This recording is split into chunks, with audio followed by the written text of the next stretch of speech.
Viral ngayon mga ka-DJ sa social media, talaga namang usap-usapan.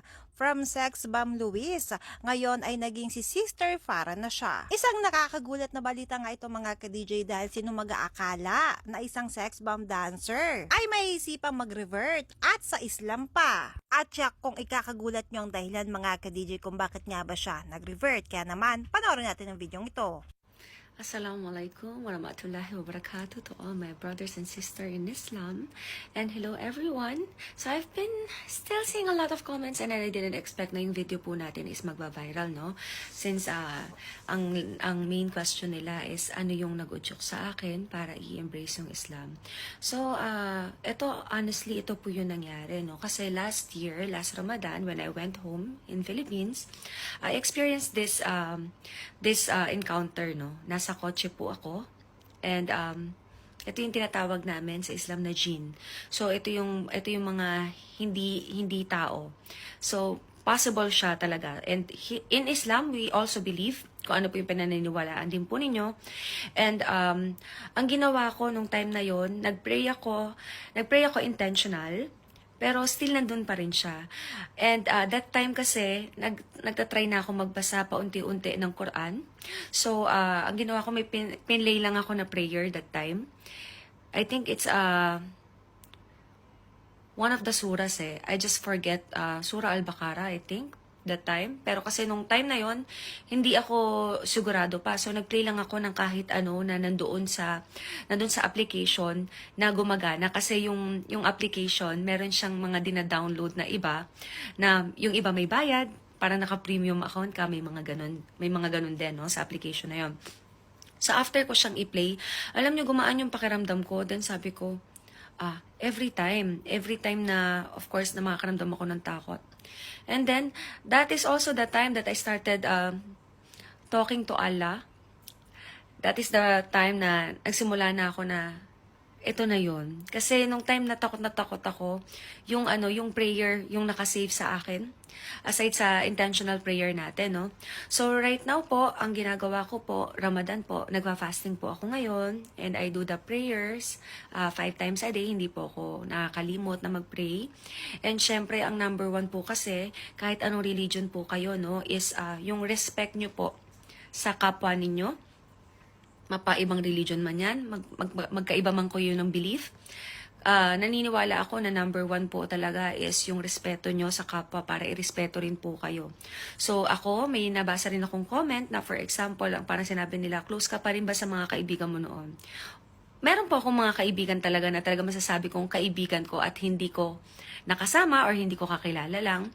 Na lumalabas kami, ako nakabalot ako kung sila ay naka-fitted or kung ano suot nila, nirerespeto ko yun. Ganon din po sila sa akin, nirerespeto nila kung paano na ako manamit ngayon, kung saan na lang ako pwede. Kasi syempre, coffee shop na lang talaga ako, kakain na lang kami.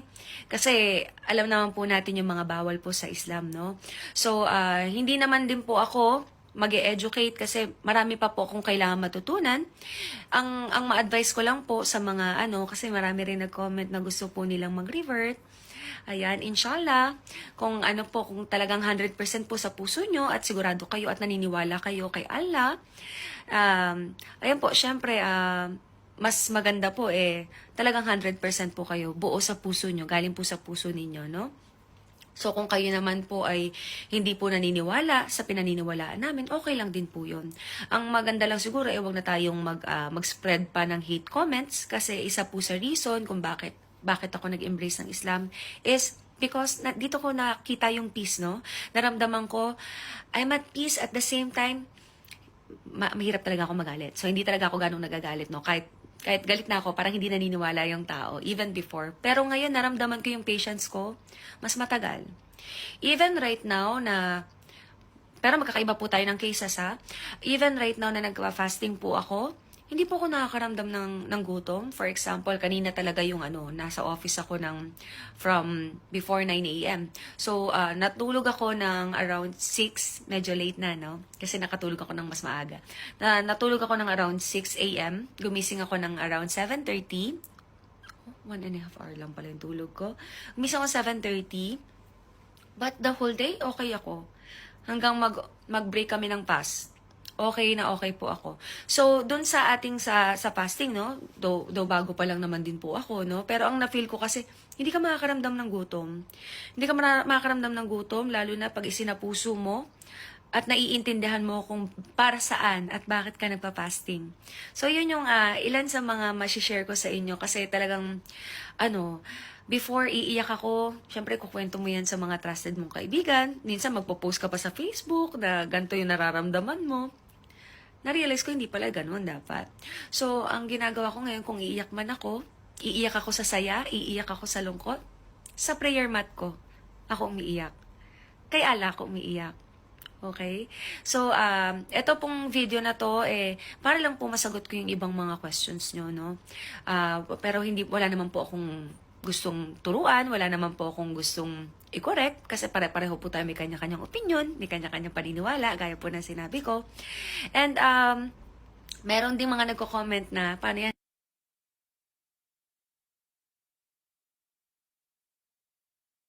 So, naputol po, may tumawag.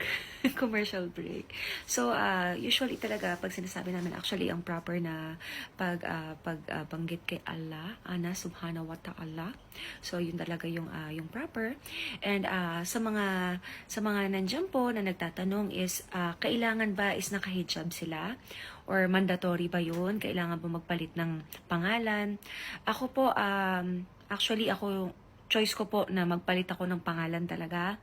And happy ako. Hindi naman sa ayaw ko yung pangalan ko, pero parang nung in-embrace ko po kasi yung Islam, parang gusto kong, as in, baguhin lahat. Baguhin ba yung mga, syempre, nakilala po ako sa pangalan na yon na ang ginagawa ko ay ganito. So, ngayon po makikilala nyo ako bilang Farah na. Para naman, hindi, parang ito na po yung image ko ngayon, ito na po yung imahe ko ngayon. And, happy ako kasi marami naman pong natutuwa. And normal din po yun, expected ko po yun na may mga magre-react po ng iba-iba dahil may kanya-kanya nga po tayong opinion. So, ayun lang po. And ano pa bang maishishare ko? Parang nasabi ko na no? Number 1 na nagdala sa akin dito is yung peaceful life. And mas gusto ko yung mas simple yung buhay. Ayun, sorry. Ang nagtatanong is, yung merong mga of course Muslim na hindi po naghihijab. Meron po akong kakilala ha. Nag-revert po siya as in 13 to 14 years ago. Hindi po siya naghihijab. It doesn't make her na masamang tao. Okay? Kasi sa Islam po, ito pong religion na to, they are not forcing anyone to revert. They are not forcing anyone to quickly change what you do, quickly change what you wear. So, kung kailan nyo po naramdaman na ready na po kayo, dun po yun. And sa akin ngayon, honestly happy ako. Happy ako pag ako ay naka-hijab. Happy ako pag ako ay naka-abaya. Then, yung mga damit ko po ngayon, syempre mga loose. Ayun po yung tinatanong nila, kailangan ba is ganito? Opo, kasi isa po sa itinuro sa akin kasi nag-aral po ako ng basics sa Panar, hindi pa ako nakabalik ngayon dito po sa Qatar, is yung pananamit po dapat hindi po bumabakat ang ating aura or ang ating katawan, hindi po nakikita ng iba. So sa bahay, pwede kang magtanggal ng hijab as long as ang kasama mo lang ngayong yung immediate family. Pero ang ang sinasabi nga nila is hangga't maaari kung wala ka sa iyong kwarto, wag pa din magtanggal. Kasi meron pa rin, of course, may lalaki pa rin na sa bahay. Minsan may mga dumarating. So, pero, ayun po, inuulit ko po, ay nasa sa inyo po yun. Kung ready na po kayong mag-cover totally. So, ako po, kung makikita nyo, meron ako mga videos na nakanikab ako. Ang choice ko naman po doon, kaya ako naman po naisip yun, kasi gusto ko nga po ng peace. May time po kasi na lumalabas ako, nakikilala pa rin po ako. So, pag ako ay nakanikab sa labas, hindi na ako makikilala kasi mata na lang. Pero meron talagang magagaling na makikilala ka kahit mata na lang yung kita sa'yo, no? So, ayun, feeling ko na-share ko naman na lahat, no? Kung may tanong pa kayo ulit, sige, try ko pong sagutin ulit. So, ngayon kasi kakauwi ko lang sa bahay and malakas ang internet ko. So, ayun, mas maging active na ako. Inshallah, I'll be active. But, medyo ngayon kasi, konti-konti lang kasi nga hindi rin ako masyadong nagsa-social media unless kailangan po sa work. Kaya hindi rin ako masyadong ma-post lately. Puro lang,